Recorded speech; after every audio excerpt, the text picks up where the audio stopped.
তথ্য পর্যালোচনার পর দল হিসেবে নিবন্ধন পাওয়ার সব শর্ত পূরণ করেছে জাতীয় নাগরিক পার্টি এনসিপি ও বাংলাদেশ জাতীয় লীগ।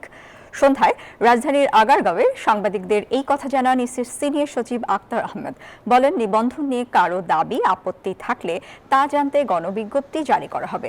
পুনরায় মাঠ পর্যায়ের তদন্তের জন্য যাচ্ছে 9টি দলের আবেদন। 22টি দলের মধ্যে 7টি দলের নিবন্ধন আবেদন নামঞ্জুর করা হয়েছে, আর 3টি দলের অধিকতর যাচাই চলছে। নতুন প্রতীকের জন্য এনসিপিকে চিঠি দেওয়ার কথাও জানান ইসির সিনিয়র সচিব।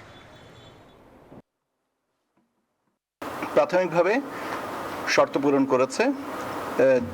একটা হচ্ছে জাতীয় নাগরিক পার্টি, আর একটা যে বাংলাদেশ জাতীয় লীগ।